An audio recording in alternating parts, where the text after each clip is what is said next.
ராமேஸ்வரம் போயிட்டு நம்ம ஜனனி பார்த்தீங்கன்னா, ஒரு வழியா ரொம்பவே சேஃபா வந்து வீட்டுக்கு வந்திருப்பாங்க.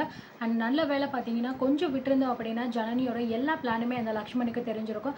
ஆனா, ஜனனி வந்து ஒரு விஷயத்த டக்குன்னு வந்து யோசிச்சு, பக்கத்துல இருக்கிற ஆள் வந்து கண்டிப்பா சந்தேகப்படுற ஆளா இருக்காரு அப்படின்னு, நடந்த விஷயங்கள் எல்லாத்தையுமே மாத்தி சொல்லி, அப்படியே பார்த்தீங்கன்னா, எல்லாத்தையுமே மாத்தி விட்டுட்டாங்க. உண்மையிலேயே இது பாராட்ட வேண்டிய விஷயம் தாங்க.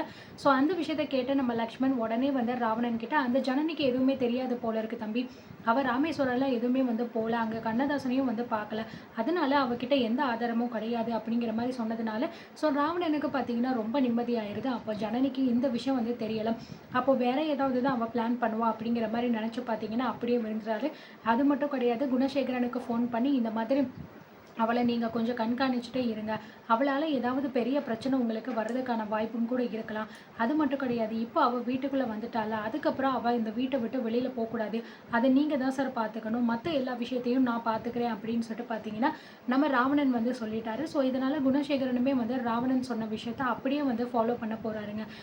வீட்டுக்குள்ளே வந்து நம்ம தர்ஷினி ஒரு வழியாக வந்து நடந்த உண்மைகள் எல்லாத்தையுமே வந்து நம்ம ரேணுகா, நந்தினி, அதுக்கப்புறம் ஈஸ்வரி கிட்ட சொல்லியிருப்பாங்க. அண்ட் இப்போதைக்கு இந்த விஷயம் யாருக்குமே வெளியில் தெரியவே கூடாது அப்படிங்கிற மாதிரியும் சொல்லியிருப்பாங்க. அது மட்டும் இல்லாமல் நம்ம ஜனனிக்கிட்டையும் பார்த்தீங்கன்னா தர்ஷினி வந்து பேசிட்டாங்க. "நான் வந்து பண்ணது ரொம்பவே பெரிய தப்பு சித்தி. அந்த நேரத்தில் எனக்கு என்ன பண்ணுறதுன்னு தெரியல.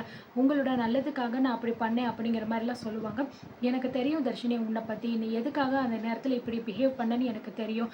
நான் எந்த விதத்துலேயும் உன்னை தப்பு நினைக்கவே இல்லை." அப்படிங்கிற மாதிரி சொல்லும்போது, "ரொம்ப தேங்க்ஸ் சிச்சி. என்னை நீங்கள் வந்து ரொம்பவே புரிஞ்சு வச்சுருக்கீங்க. நீங்கள் என்ன தப்பாக நினச்சிருப்பீங்களோ அப்படின்னு நான் பயந்துக்கிட்டு இருந்தேன். என்னை மன்னிச்சிடுங்க." அப்படின்னு சொல்லிட்டு பார்த்தீங்கன்னா, நம்ம தர்ஷினி ரொம்பவே ஃபீல் பண்ணி சாரி கேட்குறாங்க. அது மட்டும் இல்லை, இப்போ நீ என்கிட்ட வந்து நார்மலாக வந்து பேசின விஷயம் இங்கே வெளியில் யாருக்குமே தெரிய வேண்டாம். ஒருவேளை அவங்களுக்கு தெரிஞ்சிச்சுன்னா அது வந்து இன்னும் பெரிய பெரிய பிரச்சனையாக மாறும். அதனால இப்போதைக்கு எப்படி நீ என்கிட்ட பேசாமல் கோவமாக இருக்கியோ அதே மாதிரி நீ மெயின்டைன் பண்ணிக்கோ அப்படின்னு சொல்லிடுறாங்க. அதுக்கப்புறம் பார்த்தீங்கன்னா, ஒரு சின்ன வேலை விஷயமா வந்து ஆதி குணசேகரன், ஞானம், கதிர், அதுக்கப்புறம் கரிகாலன் எல்லாருமே பார்த்தீங்கன்னா வெளியில் போயிடுறாங்க. அண்ட் வீட்டுக்குள்ளே வந்து வேற யாருமே இல்லை. இவங்க மட்டும்தான் இருக்காங்க. லேடீஸ் மட்டும்தான் இருக்காங்க. அந்த நேரத்தில் தான் வந்து எல்லாருமே இப்போ வந்து டைனிங் டேபிளில் வந்து நம்ம ஜனனியை கூப்பிட்றாங்க. "ஜனனி கீழே வா" அப்படிங்கிற மாதிரி கூப்பிட்றாங்க. ஜனனி வந்தவுடனே வந்து நம்ம ஈஸ்வரி கேட்குறாங்க, "என்ன ஜனனி, உனக்கு எதுவும் பிரச்சனையா?" "எதுவும் இல்லைல்ல, இப்போ உனக்கு நல்லா தானே இருக்கு. செக்கப்புக்கு போகணுன்னு சொன்னியே, என்ன சொன்னாங்க?" அப்படின்னு சொல்ல, "அதெல்லாம் வந்து ஓகே தான்க்கா. செக்கப்புக்கு போயிட்டு வந்துட்டேன். நல்லபடியாக பேபி இருக்கா. அதனால ஒன்றும் இல்லை." அப்படிங்கிற மாதிரி சொல்லிட்டாங்க. "சரி, நீ மாத்திரை சாப்பிட்றியா? அதெல்லாம் கரெக்டாக தான் சாப்பிட்றியா? எங்கே இருக்கு உன் மாத்திரை?" அப்படின்னு நந்தினி கேட்குறாங்க. "எல்லாமே என் ரூமில் இருக்குக்கா. நான் கரெக்டான டைமிங்கில் போட்டுட்டு தான் இருக்கேன்." அப்படிங்கிற மாதிரி வந்து சொல்லிடுறாங்க. "சரி சரி, ஏன் ஜனனி, நான் ஒரு விஷயம் வந்து கேட்கவா?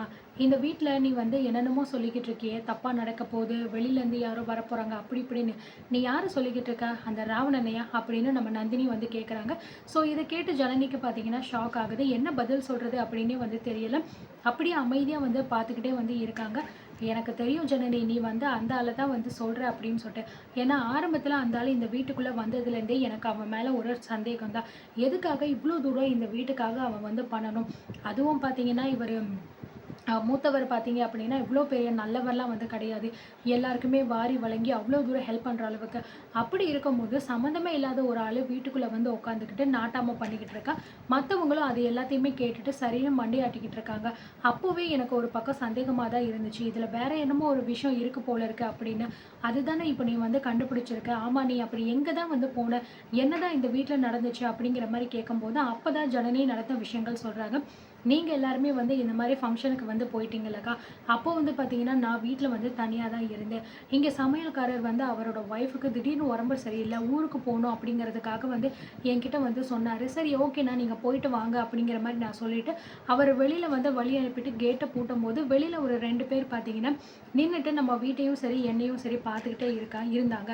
சரி, ஒரு வேளை வந்து வேற யாராவது இருப்பாங்க போல இருக்கு, இல்லை ஒருவேளை நமக்கு ஏதாவது ஆபத்து வரப்போதோ அப்படின்னு நினச்சி நான் வேக வேகமாக வந்து கேட்டை பூட்டிட்டு உள்ளே வந்துட்டு எல்லா ரூம் ஜன்னல் கதவு எல்லாத்தையுமே வந்து மூடிட்டேன். மேலே ரூமுக்கு போயிட்டு நான் என்னோட ஜன்னல் வழியாக எட்டி பார்த்தேன்.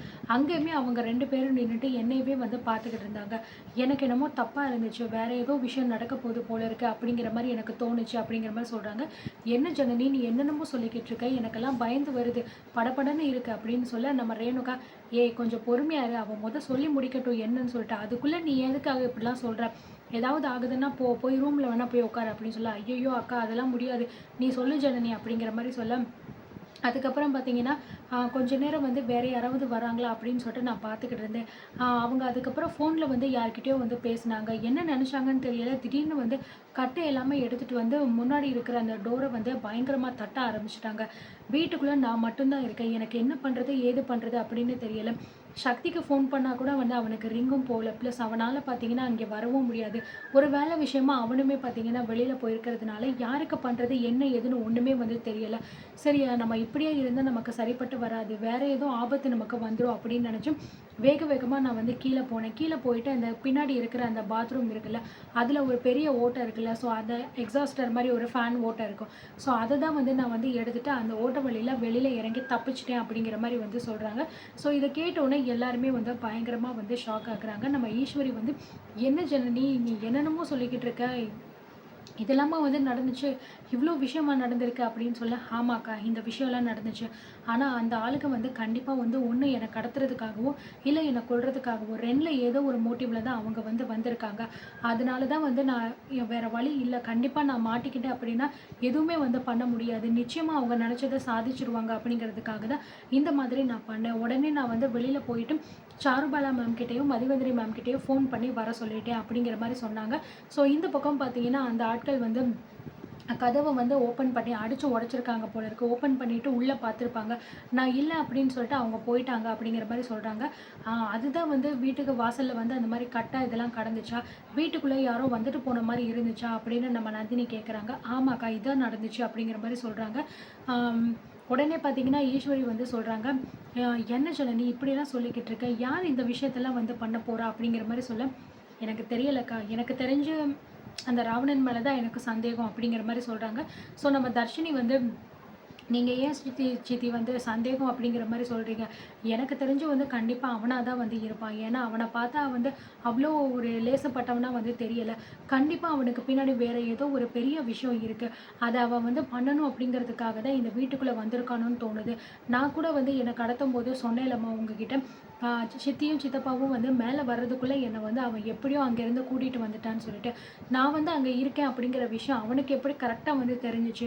அது மட்டும் இல்லாம எனக்கு முன்னாடி இருக்கிற அந்த விகேவ வந்து சுட்டது கூட அவனா தான் இருக்கும் அப்படின்னு எனக்கு ஒரு சந்தேகம்." அப்படின்னு நம்ம தர்ஷினியும் வந்து எல்லாருமே பேசிக்கிட்டு இருக்க, கரெக்ட்டா வெளியில போனவங்க பார்த்தீங்கன்னா, கார் வந்து வந்துருது. ஸோ உடனே நம்ம நந்தினி வந்து, "ஐய்யய்யோ! இவங்க வேற வந்துட்டாய்ங்க போல இருக்கு. சரி வாங்கக்கா நம்ம எதுவுமே வந்து பேசாத மாரியே நம்ம நடிப்போம். ஜனனி நீ வேகமா வந்து மேல போயிரு. இவங்க வரும்போது நம்ம எல்லாருமே ஒண்ணா உட்காந்து பேசிக்கிட்டு இருக்கோம் அப்படின்னு தெரிஞ்சுச்சுன்னா, அதுக்கு ஏதாவது பஞ்சாயத்து பண்ணுவாங்க. நம்ம ஒண்ணா சேர்ந்துட்டோம் அப்படின்னு சொல்லிட்டு அவங்க கிட்ட நம்ம காட்டவே கூடாது." அப்படின்னு நம்ம நந்தினி சொல்லிடுறாங்க. அதே மாதிரி நம்ம தர்ஷினியும் பார்த்தீங்கன்னா ரூமுக்குள்ள போயிறா. ஜனனியும் வேக வேகமா மேல போயிறா. இவங்க 3 பேரும் கிச்சனுக்குள்ள போயிடுறாங்க. ஸோ ட்ராமாவ பக்காவா வந்து ஸ்டார்ட் பண்ணிட்டாங்க. அதுக்கப்புறம் என்ன நடக்க போகுது? எல்லாருமே சேர்ந்து குடும்பத்த காப்பாத்த போறாங்களா? என்ன ஏது? அப்படிங்கிறத பார்த்து தெரிஞ்சுக்கலாம்.